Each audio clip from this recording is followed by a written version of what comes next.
Oui, Seigneur, nous voulons te bénir de ce qu'un jour, le mur est tombé, ce qui nous séparait de ta présence. Le voile a été déchiré ce matin. C'est en toute liberté que je peux m'approcher du trône de la grâce et adorer celui qui vit au siècle des siècles. Élever la personne de Jésus le Sauveur, l'adorer en esprit, en vérité. Mon âme se réjouit d'être en ta présence et t'acclamer comme étant le seul Sauveur, le seul Seigneur, celui qui règne éternellement. Tu es assis sur ton trône et tu règnes en seigneurie. Seigneur, c'est toi qui nous as donné la vie. Nous étions morts dans nos péchés et tu nous as rendus à la vie. Et ce matin, mon âme veut louer celui qui m'a donné la vraie, le Seigneur l'unique, la vie éternelle. Sois béni, agneau de Dieu. Sois élevé ce matin au sein de ton peuple. Nos louanges, notre adoration montrent vers toi comme un parfum de bonne odeur. Seigneur, reçois notre parfum et qu'il te soit agréable. Oui, à toi l'honneur. Viens, Saint-Esprit, au milieu de ton peuple. Souffle comme un vent puissant, comme un ouragan dans nos cœurs. Que nos vies, Seigneur, te soient vraiment reconnaissants pour tout ce que tu as fait. Mon âme exalte le Seigneur et lui dit merci pour la vie, pour sa vie, pour son sang qui a coulé pour mes péchés. À toi l'honneur et la gloire dans le nom puissant et merveilleux de Jésus.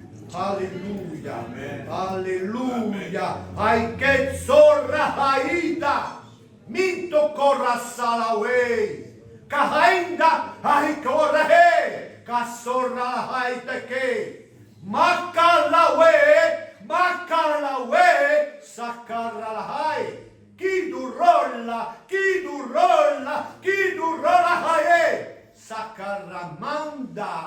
Manda kalawe, saheta, saheta, saheta, heta kewe, malawai, sakarawe, sakarawe, sakarawe, manga, manga sarawe, liro, liro por saha, manda, manda, sanda, manda sawe, haiko rotara haika. Maraso, Shai Karavai, Sar Karavai, Shar Karavai, Rota Kiravai. Tu es venu ce matin dans ce lieu avec un esprit de vaincu. Ça c'est une chose, c'est qu'un guerrier ne partira jamais sans ses armes. Un guerrier, il est formaté pour aller à la guerre, pour vaincre l'ennemi. Un guerrier, c'est quelqu'un qui n'a pas peur d'affronter. Il va au feu, qui n'a pas peur parce qu'il a les armes. Il a toutes les armes qui lui sont nécessaires pour aller à la guerre et pour vaincre l'ennemi. Ce matin, change d'attitude envers ton Dieu. Prends, serre-toi à la table de la bénédiction. Serre-toi parce qu'il a vaincu Satan. Ne l'oubliera jamais, ne l'oublie jamais. Que Satan a été vaincu, que tu es un enfant de Dieu et que tu ne dois pas avoir peur de l'ennemi. Prends les armes, prends-les, serre-toi-en. Tu as l'autorité en toi, alors agis. Ne te laisse pas intimider, ne te laisse pas décourager, mais allez, fonce, fonce, vas-y, n'aie pas peur, Christ est avec toi.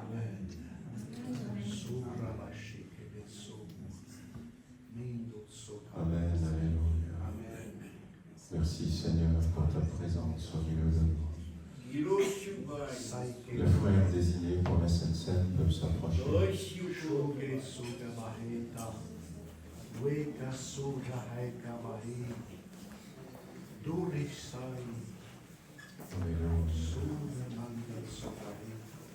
Merci Seigneur.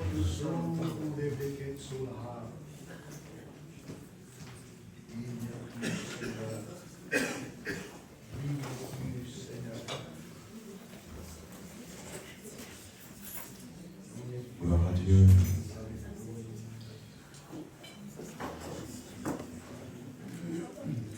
Je voudrais lire un passage dans la Bible, dans le livre des Actes des Apôtres, au chapitre 20, et le verset 7.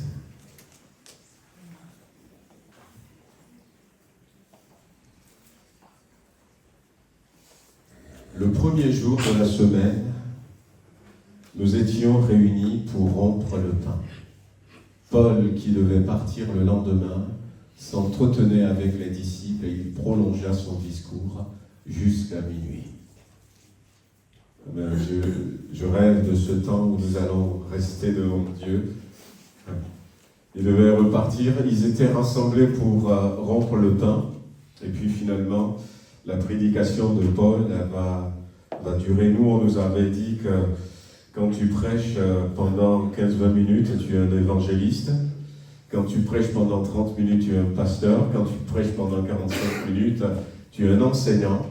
Et si tu dépasses 45 minutes, tu prêches pendant 1 heure, tu es un fossoyeur. C'est ce qu'on nous avait dit quand on se formait. Voyez, pour nous dire qu'il ne faut pas prêcher longtemps à l'apôtre Paul, je ne sais pas quel nom on lui donnera.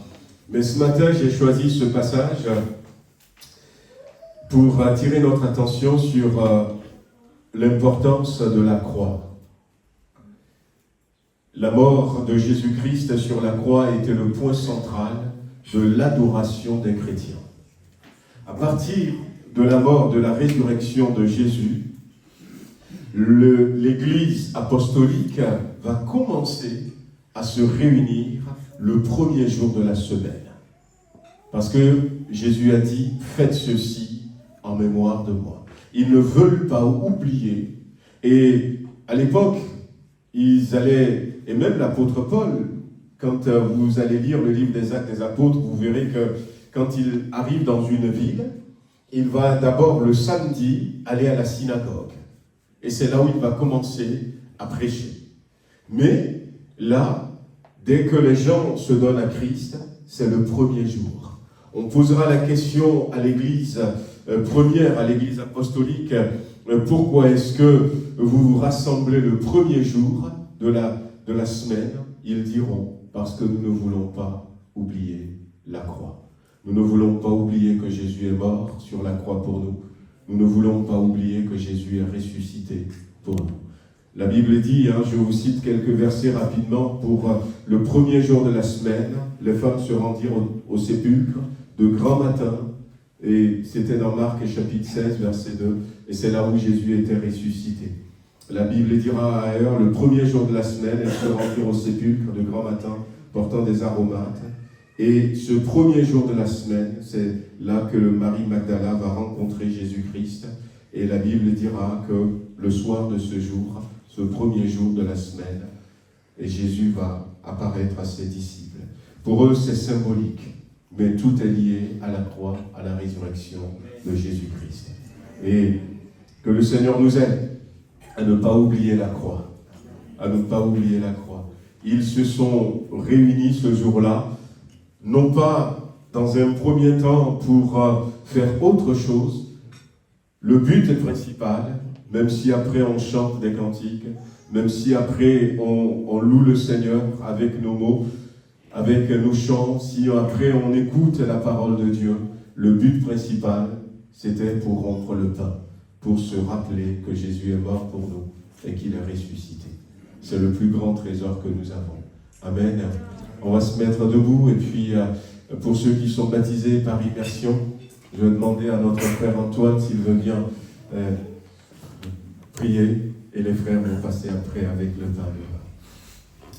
Oui Seigneur, nous ne voulons jamais oublier ce que tu as fait pour nous en descendant de ton ciel de gloire et venir sur la terre des hommes pour mourir sur une croix, Seigneur, afin de donner la vie à toute l'humanité. Celui qui croit sera sauvé. C'est là tes paroles.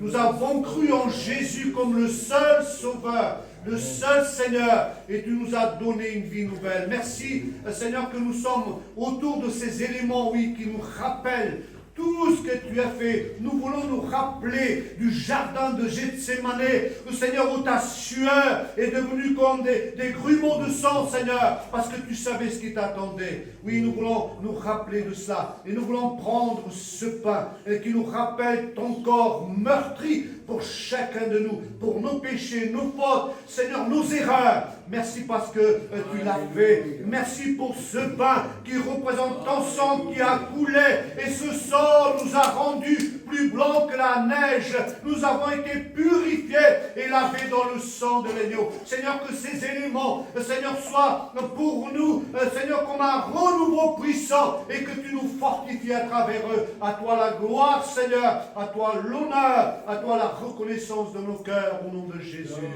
Amen. Amen. Amen. Gloire à Dieu. Seigneur Jésus, à toi la victoire. Alléluia.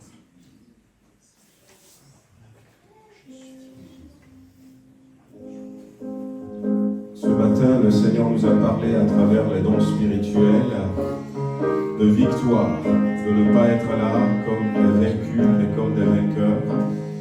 Et la croix nous donne la victoire. Nous allons prendre ce chant qui dit qu'il donne à son peuple la victoire, la puissance, la force, la liberté. C'est la croix qu'il nous donne. Triomphons, chantons d'allégresse, réjouissons-nous devant Dieu. Amen.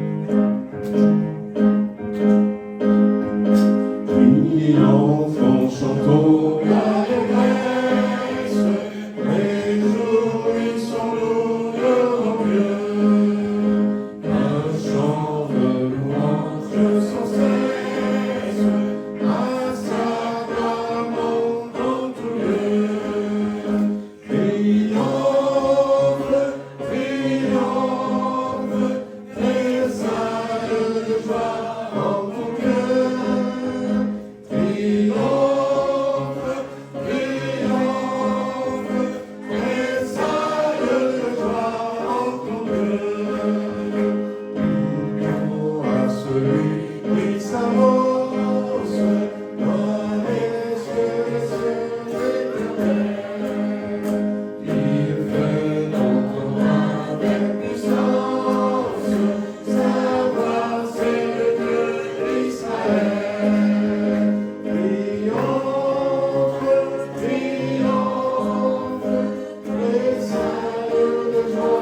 On va passer en même temps aux annonces et puis aux offrandes.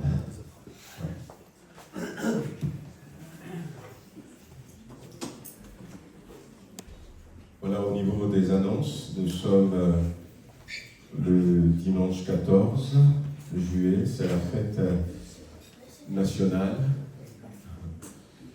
Voilà. Que le Seigneur bénisse la France. Amen. Que le Seigneur bénisse notre président.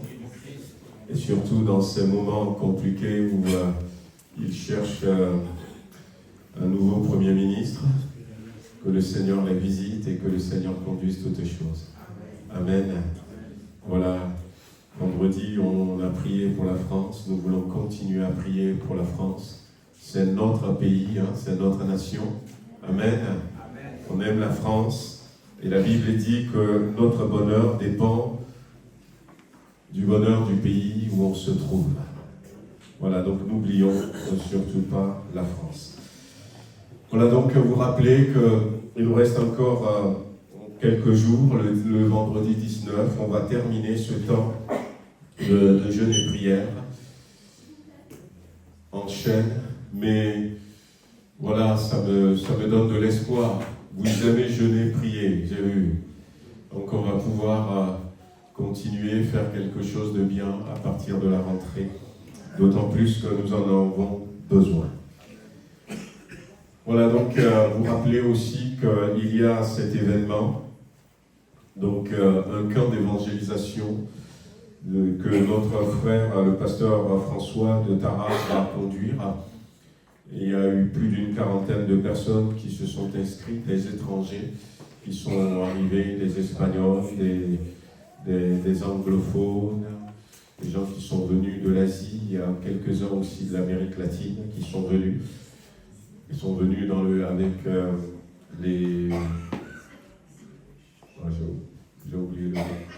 Sont là en France, et puis ils vont participer à ce temps de jeûne et prière.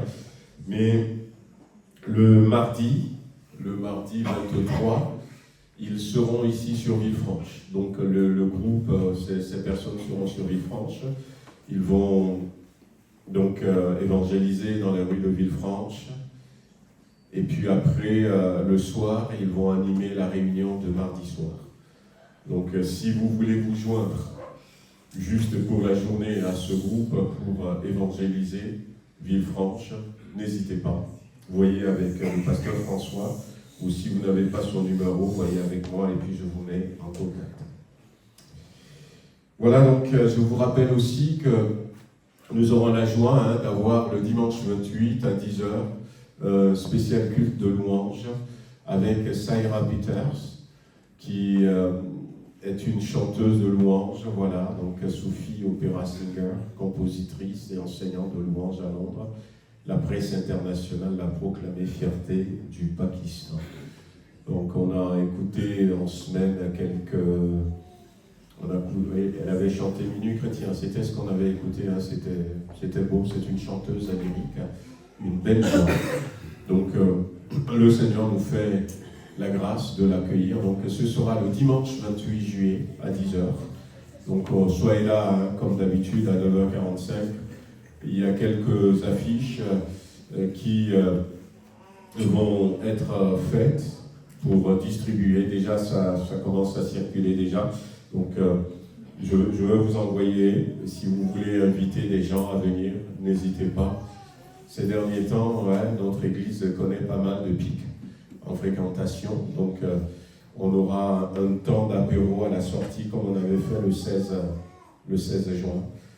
Et prier aussi pour que des personnes viennent. Après, derrière ces chants, donc, il y aura un message d'évangile que je vais apporter à un moment donné. Donc, n'hésitez pas à inviter des amis. Pour rappel, donc, au mois d'août, à partir de ce mois d'août, les réunions de vendredi sont supprimées sur Tarare. Nous, on va s'arrêter le vendredi prochain. Ce sera la dernière réunion de prière, le vendredi 19. Et puis après, on va faire aussi une pause. On reprendra le 30 août. Mais pour rappel, le culte des enfants, les rencontres des jeunes et des ados sont en pause pendant ce mois de juillet. Et ce mois d'août aussi. Pensez à vous inscrire, si vous ne l'avez pas encore fait.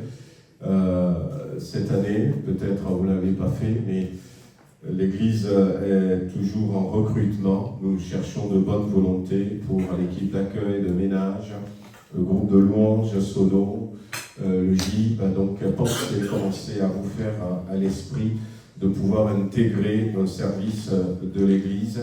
Donc, n'hésitez pas à venir nous en parler, à parler peut-être aussi aux responsables de ces différentes activités, et on verra comment est-ce qu'on peut vous intégrer. Nous voulons que chacun puisse accomplir ce verset. Nous sommes créés pour accomplir les bonnes œuvres que Dieu a créées d'avance pour que nous les accomplissions. Voilà donc, enfin, voilà. Il s'appelle Raphaël. Est-ce que vous le voyez bien? Dimanche dernier, il était avec nous, il était encore dans le ventre de sa maman. On avait prié, Camille et Michael sont heureux. Voilà, donc de nous annoncer. Il était arrivé vendredi finalement. Il s'est fait désirer, Il n'a pas voulu sortir tout de suite. En tout cas, il vous remercie pour leur église et pour vos prières. Voilà donc, on termine simplement en rappelant que ne manquons pas de continuer à prier. Notre sœur Christine Nierfex n'est pas avec nous ce matin parce qu'elle a un problème d'hernie discale. Donc, nous sommes contents de voir Thérèse qui est là avec nous. Ça va de mieux en mieux. Merci Seigneur. Voilà, donc nous voulons continuer à prier pour nos bien-aimés qui traversent des moments difficiles. D'ailleurs, on va prendre un temps avant de passer à la parole, on va prendre un temps pour prier pour ces bien-aimés. Anne-Marie est là, merci Seigneur. Mais on veut continuer à prier pour chacun de ces bien-aimés qui sont mentionnés ici. Je vais demander à Daniel, si tu veux bien prier en notre nom à tous et puis prier pour le message. Merci.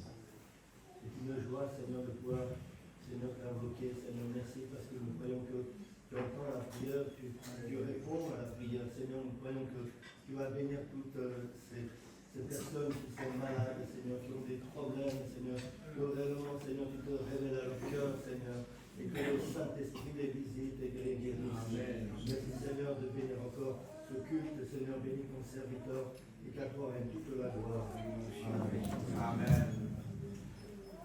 Amen. Gloire à Dieu. On va prendre Ézéchiel, chapitre 21, verset 31.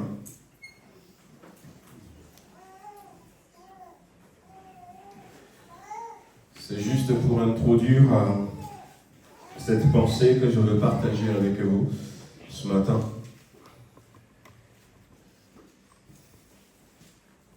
Dans Ézéchiel chapitre 21, verset 31, le temps que ça s'affiche, je voulais souhaiter la bienvenue à ceux qui sont avec nous. Ce matin, j'ai vu Madame Carrez qui est là. Ça va beaucoup mieux alors. Merci Seigneur. Voilà. Peut-être qu'il y a d'autres nouvelles personnes qui sont là. Que le Seigneur vous bénisse. Nous sommes heureux de vous avoir avec nous. Ainsi parle le Seigneur l'Éternel. La tiare sera ôtée, le diadème sera enlevé, les choses vont changer. Et ce qui est abaissé sera élevé, ce qui est élevé sera abaissé. Les choses vont changer. Dieu nous veut différents. Dieu nous veut changer. Dieu, c'est le Dieu qui change les choses. Quand on vient vers Dieu, quand on marche avec Dieu, et qu'on ne change pas, il y a quelque chose qui ne va pas. Voilà, il y a dans le monde un besoin de changement. On sait que c'est le monde, la société, les individus, tout le monde aspire au changement. Et les gens veulent vivre autre chose, connaître autre chose. Et puis, les gens veulent vivre le bonheur pour ceux qui ne l'ont pas. Mais ce besoin de changement qu'il y a dans le monde, Dieu aussi a ce besoin de changement. Non pas pour lui-même, mais pour nous. Dieu veut que nous changeons.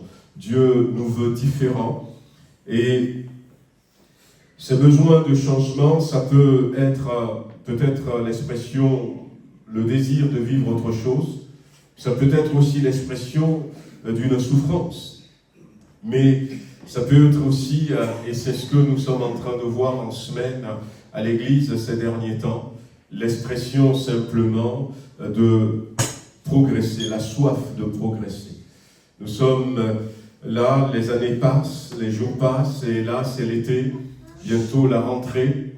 Et en semaine, on a commencé à faire un peu le bilan de cette année pour voir qu'est-ce qui a changé, qu'est-ce qui n'a pas changé, et dans quel domaine est-ce que j'ai progressé, ou est-ce que j'ai besoin encore de progresser pour pouvoir changer les choses. Mais, vous voyez, le bon changement ne peut pas se faire sans que Dieu soit associé à ce désir. Parce que Dieu peut produire des changements. Les choses vont changer, nous dit ce verset. Mais Dieu est le Dieu qui produit des changements. Alors un verset dans le livre de l'Apocalypse, chapitre 5, chapitre 21, verset 5, « Et celui qui était assis sur le trône dit, « Voici, je fais toutes choses nouvelles. » Et il dit, « Écris, car ces paroles sont certaines et véritables. » Dieu est celui qui est capable de produire le changement dans notre vie.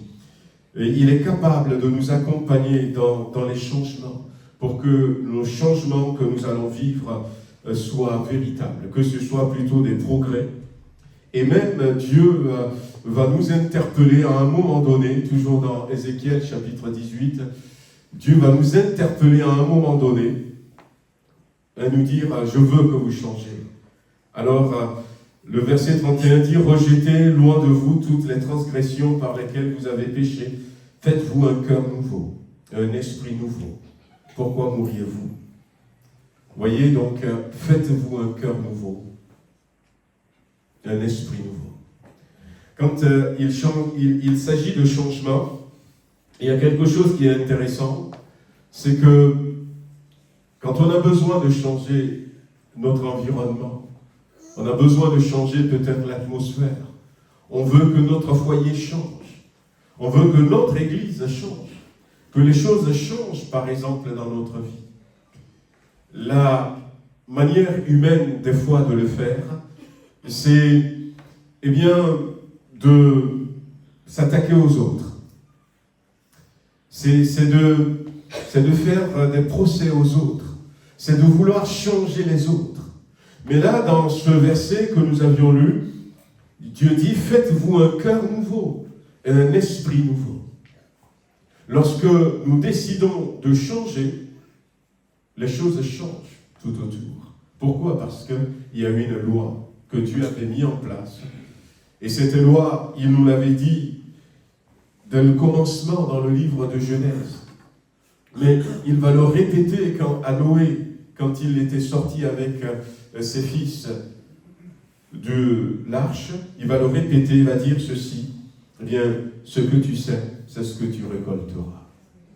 Et chaque acte a des conséquences. Si moi je sème le changement dans ma propre vie, ça va pousser, et tout autour de moi, ça va provoquer d'autres changements. Et c'est pour ça qu'on a besoin de Dieu pour vivre le changement, parce que Dieu est celui qui veut nous aider. La Bible dit, je suis vivant, dit le Seigneur. Ce que je désire, ce n'est pas que le méchant meure, mais c'est qu'il change de conduite. Vous connaissez peut-être ce verset, toujours dans Ézéchiel 33, verset 11. Certains l'ont cité. Ce que je veux, c'est que le méchant ne meure pas, mais qu'il change. Et Dieu va dire, revenez à moi. Revenez de votre mauvaise voie. Pourquoi mourriez-vous ? Dieu veut que nous soyons différents. Dieu veut que nous changions. Et Dieu a le pouvoir de nous changer. 2 Corinthiens chapitre 5, verset 17. Là, vous pouvez le citer par cœur. Vous connaissez ce verset. Si quelqu'un est en Christ, il est une nouvelle créature. Les choses anciennes sont passées. Voici, toutes choses sont devenues nouvelles. Vous connaissez votre Bible, non ? Oui. Dieu a la capacité de nous changer. Et dans la Bible, il y a quelques exemples qui nous sont donnés, l'Ancien Testament, le Nouveau Testament. On peut citer l'exemple de Moïse. Moïse va rencontrer Dieu, et quand Moïse était descendu, son visage était différent. Son visage était brillant. Son visage portait la gloire de Dieu. Et la Bible dit que son visage était tellement éclatant que les gens n'arrivaient plus à le voir. Et Moïse va mettre un voile. Moïse va mettre un voile pour pouvoir s'adresser à son peuple. Dieu est capable de le faire.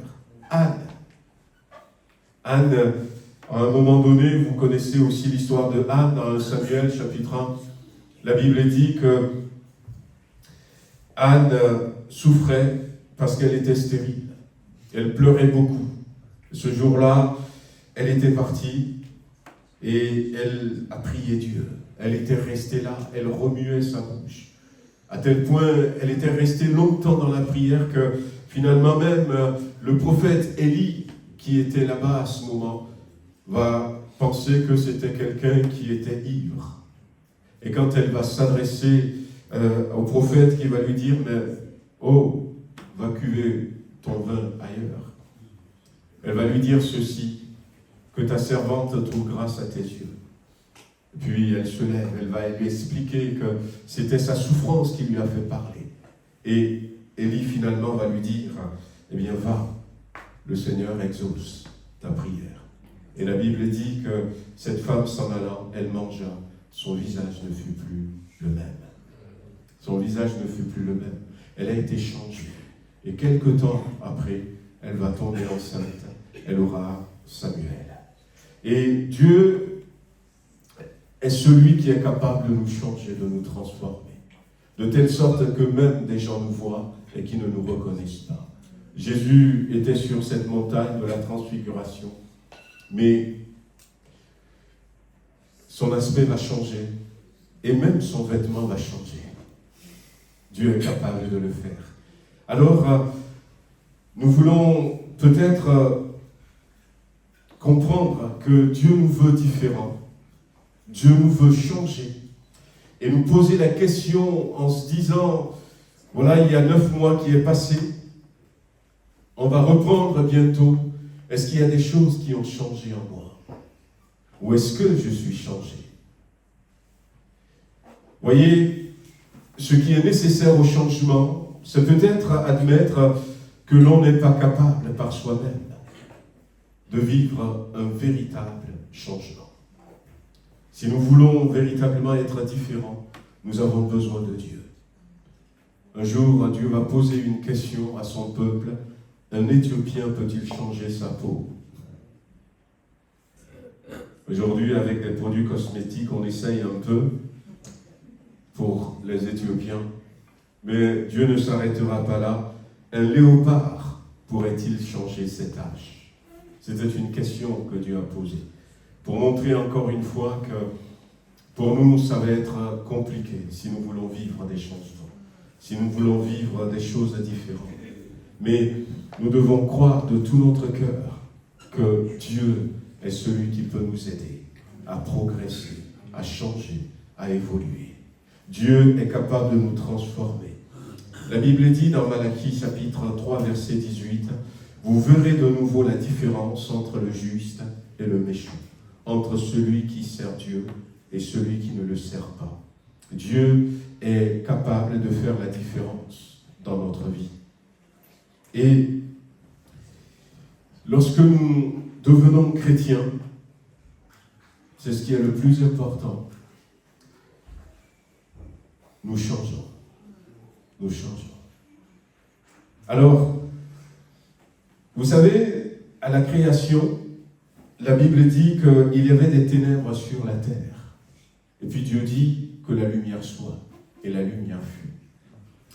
Quand on marche dans les ténèbres, on n'aperçoit pas les couleurs.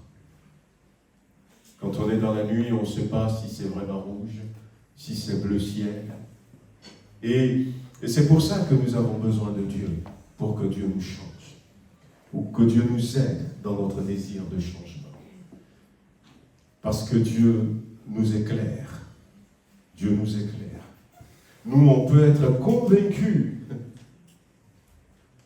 Et qui était convaincu? C'était Saul de Tarse.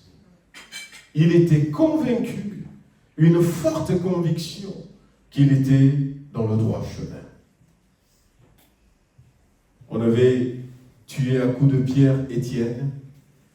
Il était là. Et puis, il avait en lui ce désir de continuer à persécuter l'Église. Convaincu qu'il était sur le bon chemin. Pourquoi? Parce qu'il était dans les ténèbres. Et souvent, c'est nous, quand on n'est pas éclairé, frères et sœurs, on peut être convaincu d'une chose, mais être dans l'erreur. Il n'y a que Dieu qui peut nous aider. Lorsque Dieu envoie la lumière, on voit la différence.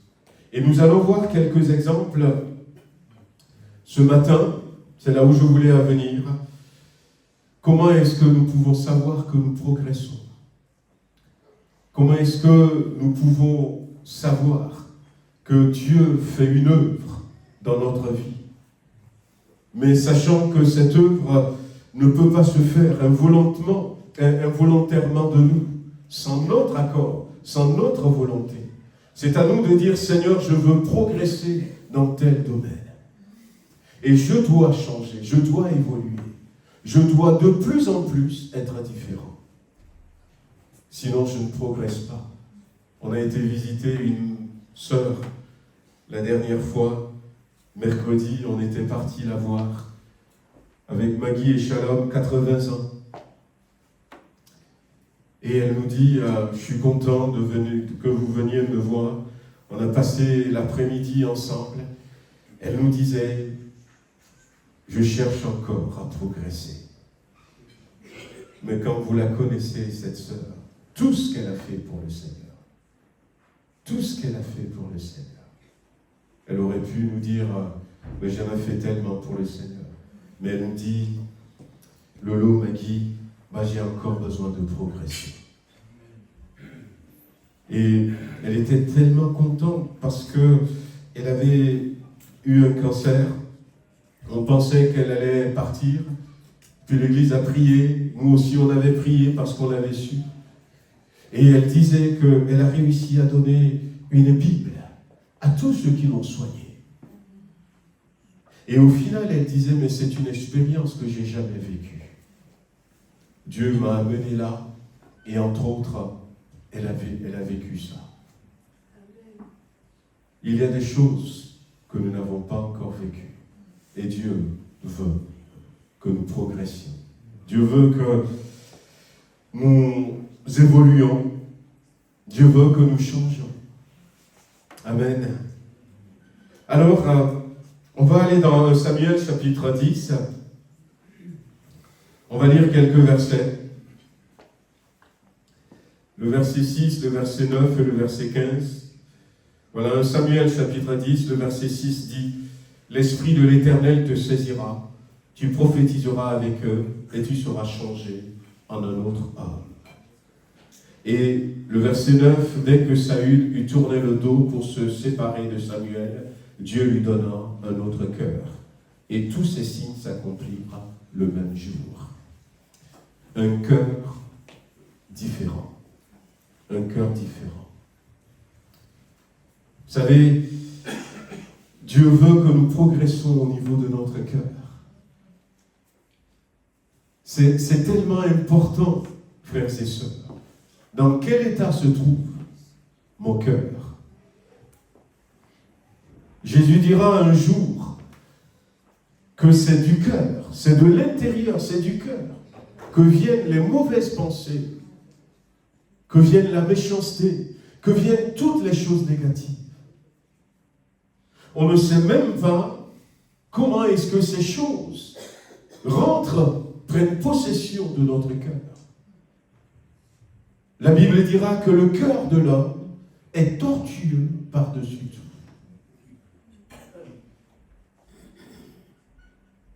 Dieu dira par Ésaïe, ce peuple me loue, m'honore des lèvres, mais son cœur est loin de moi. Dans quel état se trouve notre cœur? Pour pouvoir utiliser Saül, ce que Dieu a fait, c'est que Dieu lui a donné un autre cœur. Un autre cœur. Qu'est-ce qu'il y a dans mon cœur? De la haine. Vous avez appris qu'il a été dit aux anciens, tu ne tueras pas. Mais moi, je vous dis, celui qui a de la haine pour son frère est passible de jugement. De la colère, de l'animosité, de l'indifférence, de la paresse, de l'orgueil, du mensonge, du vol. Qu'est-ce qu'il y a dans notre cœur? Et Jésus dirait à ces pharisiens qu'il avait interpellé ce jour-là parce que les disciples mangeaient sans se laver les mains. Et Jésus va leur dire, ce qui rend un homme impur, ce n'est pas ce qui rentre en lui, mais c'est ce qui vient de son cœur. Est-ce que tout au long de cette année, j'ai pu progresser? Dans quel état se trouve mon cœur? Eh bien, Saül, on va voir que cet homme, donc le verset 15, 1 Samuel 10, verset 15, l'oncle de Saül reprit, raconte-moi donc ce que vous a dit Samuel. Et le verset 16, Saül répondit à son oncle, il nous a assuré que les années étaient retrouvées, et il ne lui dit rien de la royauté dont avait parlé Samuel. Qu'est-ce qui s'est passé? Eh bien, le cœur de Saül a été changé. Cet homme était devenu discret et modeste. Samuel venait de lui dire que tu vas devenir roi. Et il n'a même pas dit ça à son oncle. Il n'a pas été extravagant. Il a démontré par là que, eh bien, il y a quelque chose que Dieu a changé dans son cœur. Le verset 21, il fit approcher la tribu de Benjamin par famille, et la famille de Matri fut désignée. Puis Saül, fils de Kis, fut désigné. On le chercha, mais on ne le trouva point. On consulta de nouveau l'Éternel. Y a-t-il encore un homme qui soit venu ici? Et l'Éternel dit, voici, il est caché vers les bagages. On courut le tirer de là, et il se présenta au milieu du peuple. Il les dépassait tous de la tête. Saül est devenu humble et petit à ses propres yeux. Il avait rencontré Samuel avant. Et Samuel lui avait même mis une fiole d'huile sur la tête déjà, pour dire que tu es le roi, que Dieu a choisi. Maintenant, on veut officialiser la chose. Eh bien, quand le moment était arrivé, il était parti se cacher. Voyez le cœur de cet homme, comment Dieu a changé le cœur de cet homme. Saül, le verset 26, Saül aussi s'en alla dans sa maison à Gibéa. Il fut accompagné par les honnêtes gens dont Dieu avait touché le cœur. Quand Dieu change notre cœur, la Bible dit ici que ces gens étaient des gens dont Dieu avait touché le cœur également. On dit dans le monde, les mauvaises compagnies. Voilà. C'est l'intérieur qui doit changer. Je passe mon temps avec qui? Qui sont mes amis? Je ne dis pas de tourner le dos à ses amis, mais qui c'est qui m'accompagne réellement? J'ai des amis, vous voyez, j'ai des amis, j'ai des amis même dans le monde. J'ai des amis, il y en a que j'appelle souvent, que j'appelle de temps en temps. J'ai des amis chrétiens, des amis non chrétiens. J'ai la famille. Mais comme par exemple, j'ai besoin d'être accompagné, je dois d'abord chercher la compagnie de ceux qui connaissent la volonté de Dieu. Je veux m'entourer principalement de ceux qui ont le cœur touché, le cœur changé, pour pouvoir évoluer. Un dernier verset pour Saül, le verset 27. Il y eut toutefois des hommes pervers qui disaient « Quoi ? C'est celui-ci qui nous sauvera ?» Et ils le méprisèrent et ne lui apportèrent aucun présent. Mais la réaction de Saül, il n'y prit point garde. Un cœur changé, un cœur qui est loin de la rancœur, loin de l'hostilité, loin de l'amertume, loin de la colère, loin de la vengeance. Un cœur qui ne s'attache pas au mépris. Et ça, c'est Dieu qui peut le faire. Le changement, ça commence par là, par un cœur, un intérieur. Vous voyez, ce matin, ça nous a fait beaucoup de bien. Et ça nous fait toujours de bien. Et on prie pour que Dieu nous donne des dons spirituels.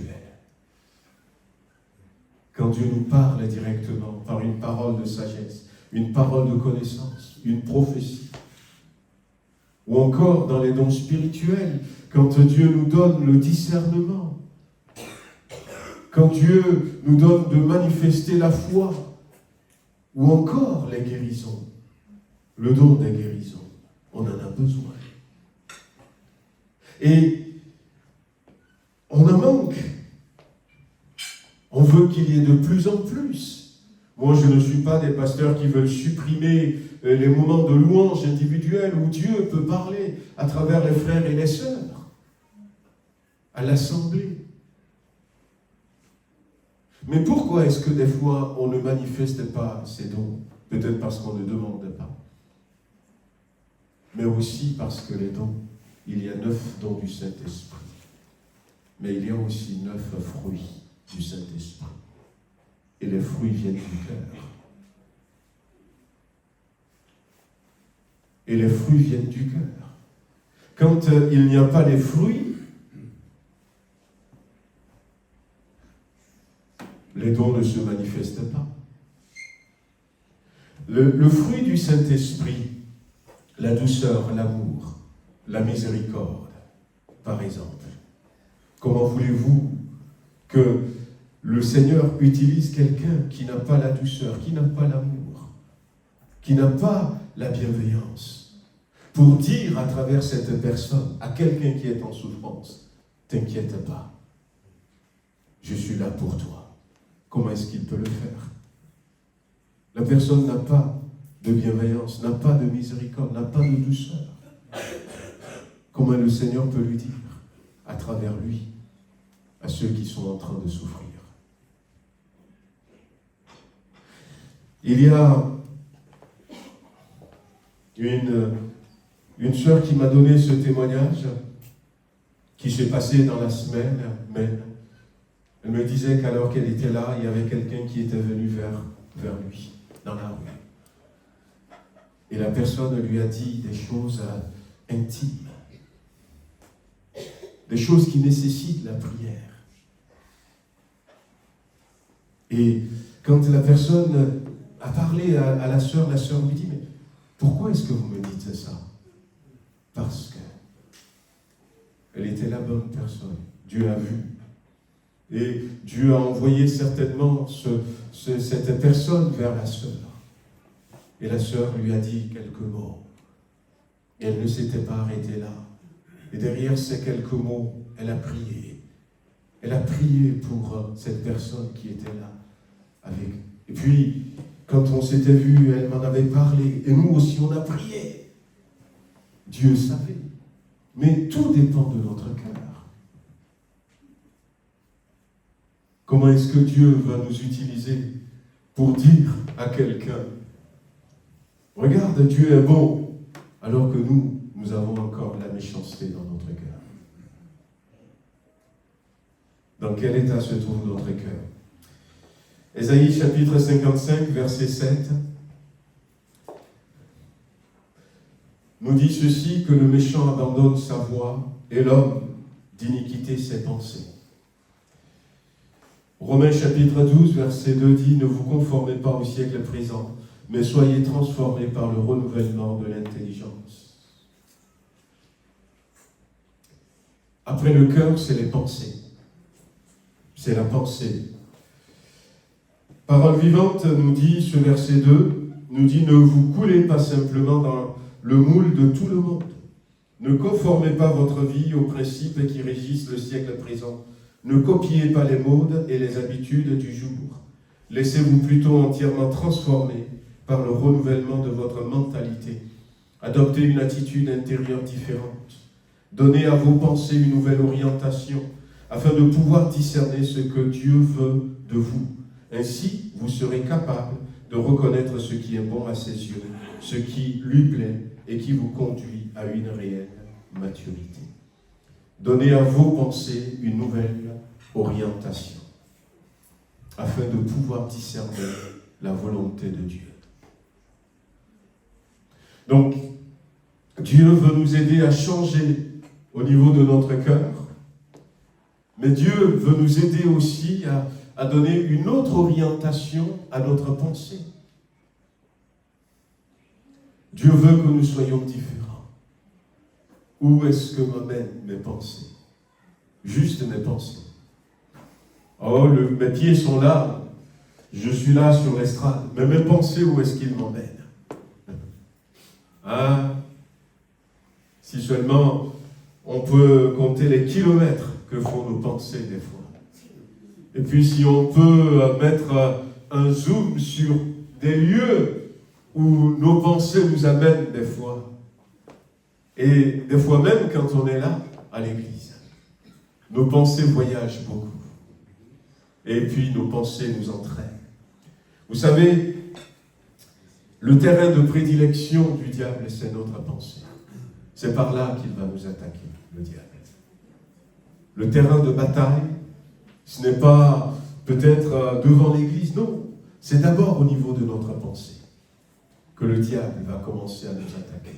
Avec des pensées négatives, des pensées contraires à la volonté de Dieu, des pensées décourageantes, des pensées d'infériorité. Le diable va toujours commencer à nous attaquer là.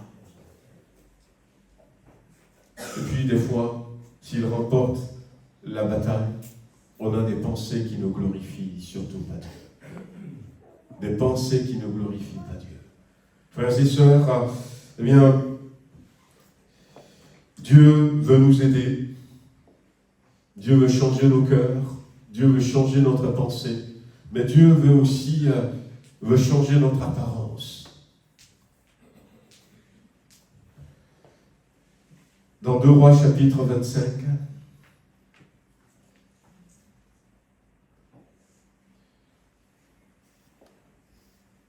on va lire juste le verset 29, où il y avait ce roi qui avait été arrêté, attrapé par le roi de Babylone, amené, il avait été mis en prison. Et puis le verset 29 dit, un autre roi était venu, il lui fit changer ses vêtements de prison.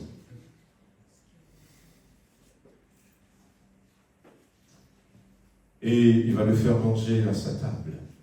Mais ce qui est important, c'est qu'il lui fit changer ses vêtements de prison. Le vêtement de l'homme nouveau, c'est un vêtement invisible. Et on a besoin de changer de vêtements. Pourquoi? Parce que le vêtement que nous avons sur nous avant, c'était un vêtement de prisonnier. Un autre mot pour le dire, c'est un vêtement d'esclave. Esclave du péché. Esclave de Satan. Esclave de tout ce qui a triomphé sur nous. Et c'est pour ça que le Seigneur nous donne un autre vêtement. Et Dieu change notre apparence. Lorsque ma condition change, mon apparence change. Cet homme était jusque-là prisonnier. Il était déporté, il était prisonnier. Il n'était plus roi.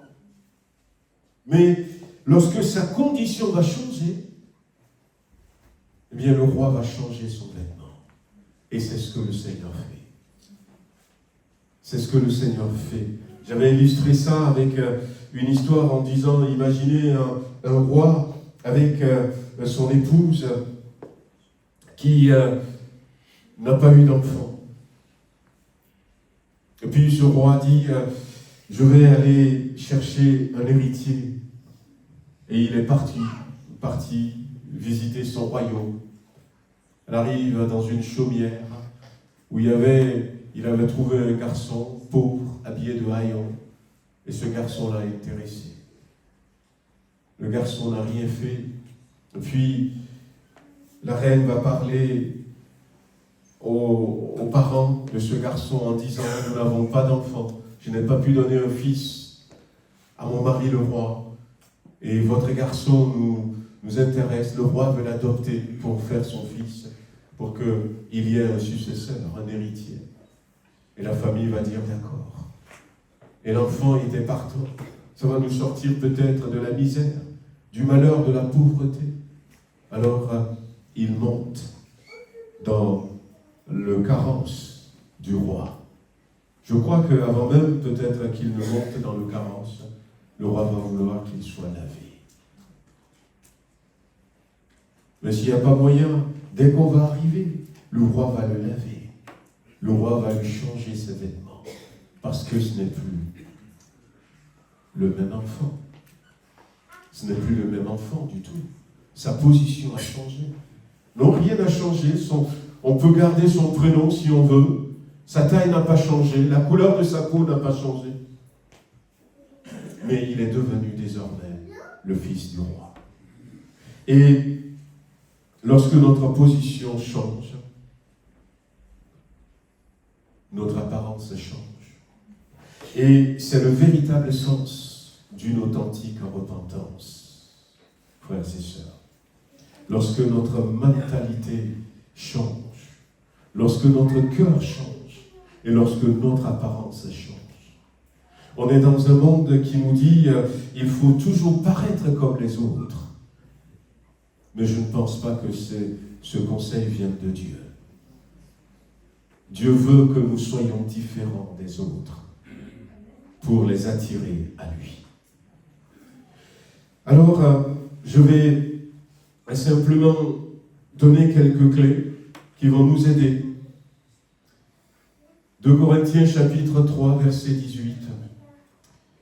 Nous tous, qui le visage découvert contemplons, comme dans un miroir la gloire du Seigneur, nous sommes transformés en la même image, de gloire en gloire, comme par le Seigneur, l'Esprit. Un verset clé.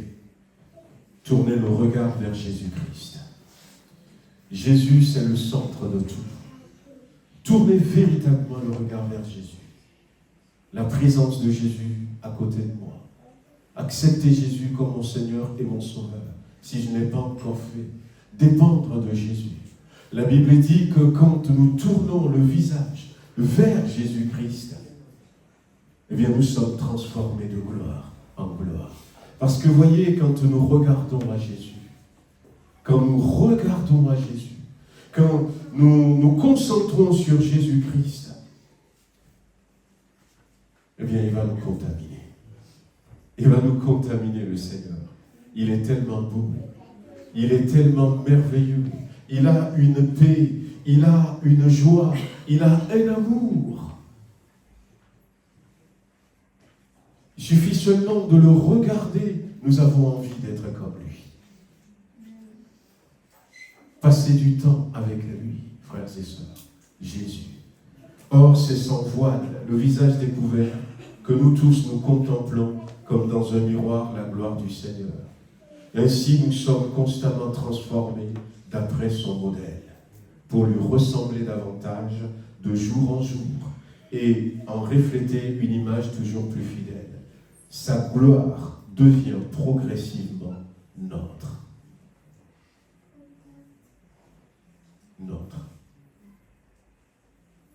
Sa gloire devient progressivement nôtre. nôtre. Il ne saurait en être autrement, car celui qui agit en nous, c'est le Seigneur lui-même par son esprit. Dans Jean chapitre 17, je te rappelle, je vous l'avais déjà dit, Jésus a prié. Et dans sa prière, il a dit, Père, la gloire que tu m'as donnée, je leur ai donnée. La gloire que tu m'as donnée, je leur ai donnée.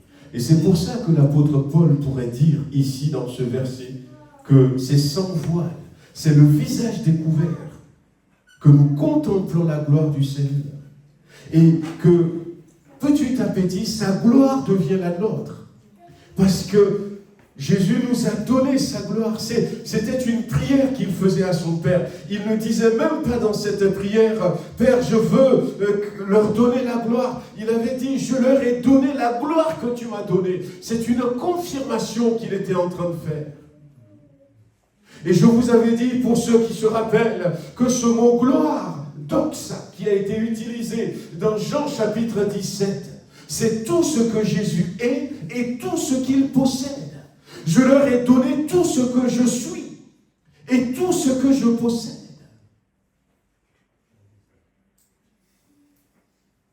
Je leur ai donné tout de moi. Jésus nous a donné sa gloire. Et nous devons progresser de gloire en gloire. La gloire de Jésus doit être visible. Si je ne ressemble pas encore à Jésus dans un domaine de ma vie, ça veut dire que j'ai besoin de progresser encore. J'ai besoin de changer encore. J'ai besoin de chercher encore. Gardez ce verset, le verset clé. 2 Corinthiens chapitre 3, verset 18. Dieu veut que progressivement, la gloire de Jésus-Christ devienne la tienne. Et la gloire de Jésus peut devenir ta gloire parce que Jésus lui-même a dit qu'il t'a donné sa gloire. Il te l'a donné. À nous de manifester cette gloire. Alors, une attitude à avoir aussi. Or, c'est sans voile, le visage découvert. Dans ce verset, il est question d'avoir, nous tous, le visage découvert. Le visage découvert, c'est ne rien cacher devant Dieu. C'est ne plus mettre un voile. C'est ne pas mettre un masque. C'est être vrai devant Dieu. Seigneur, je veux rester vrai devant Dieu. Tu connais nos peurs, tu connais mes limites, tu connais mes faiblesses. Je ne veux rien te cacher, mais je veux être sincère. Je veux me repentir là où, il y a besoin. Là où les choses ne vont pas bien, je veux me repentir. Rester le visage découvert, non pas caché. Un jour, j'étais dans une conférence, et puis le frère qui prêchait, il a dit, faites comme ça. Avec vos deux mains. On n'a pas compris. Il a dit, faites-le encore, faites-le encore. Et puis, après, il nous dit, vous venez d'ôter vos masques. Mais sur le coup, tu pourras dire, mais je n'avais pas un masque. Mais est-ce que je suis vrai devant Dieu? Est-ce que je suis le visage découvert devant Dieu? Il veut que sa gloire devienne la mienne. Que je m'approprie petit à petit sa gloire. Pour mériter, non, mais par cadeau, il avait fait. Il a déjà donné. Et pour terminer, un argent clé. Un verset clé, ce verset. Une attitude clé, donc le visage découvert, la repentance, et un agent de transformation, de changement clé, le Saint-Esprit. Le Saint-Esprit. On en a parlé ces derniers temps, on en parlera encore, le Saint-Esprit. Le Saint-Esprit qui nous métamorphose. le Saint-Esprit qui va nous aider. Et comme je disais tout à l'heure, est-ce que nous avons le fruit du Saint-Esprit? Mais on est des chrétiens de nos jours où on se contente simplement de venir à l'église. Et quand quelque chose ne va pas, on prie pour que les choses aillent. Et des fois, on résume la vie chrétienne comme ça. Je viens vers Dieu pour garantir mon éternité. Je sais que c'est sûr. Et puis, s'il y a des choses qui ne vont pas bien, je vais prier pour que les choses s'arrangent. Je retrouve mon confort. Et puis, c'est tout. Mais ce verset que je vous cite, où la Bible dit que tu dois t'approprier la gloire de Christ, j'en fais quoi? Non, ça ne me concerne pas. Moi, ce que je veux, c'est peut-être avoir un bon travail, me marier, voilà. Et on réduit la vie chrétienne à ça. Le fruit de l'esprit, j'en fais quoi?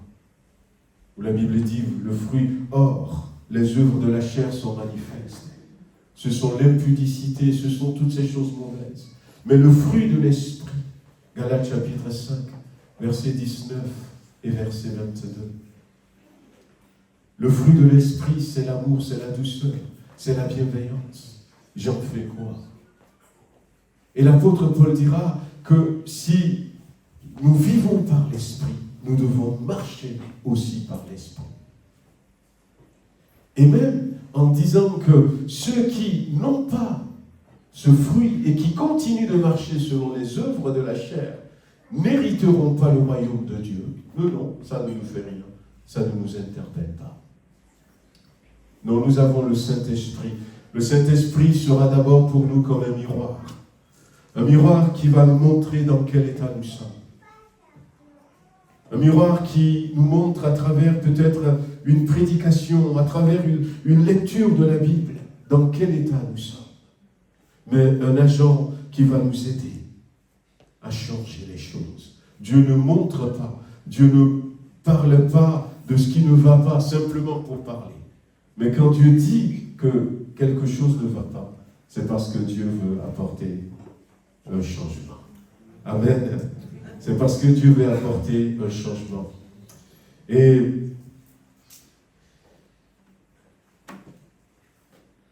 Dieu veut nous bénir. Amen. Il veut vraiment, vraiment nous bénir. Il veut nous changer. Il veut que nous progressions. Alors je ne sais pas, tout au long de ces 9 mois, quels sont les efforts que chacun a pu faire dans sa vie personnelle, sa vie spirituelle, et même dans son foyer, mais aussi dans l'église, dans le service pour Dieu. Mais c'est le moment où on fait le bilan un peu et on se repositionne, où on peut dire même ce matin à Dieu, Seigneur, je n'ai pas beaucoup progressé pendant ces 9 mois, pardonne-moi, parce que c'est l'image que le Saint-Esprit me montre. Mais maintenant, je veux progresser, je veux grandir, je veux être différent. Je veux changer dans tel ou tel domaine. Dieu est capable de le faire. On va prier le Seigneur.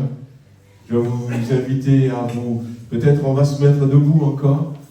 Puis on va baisser les têtes. On va déjà commencer à nous-mêmes en parler à Dieu par rapport à ce qu'il nous a dit ce matin.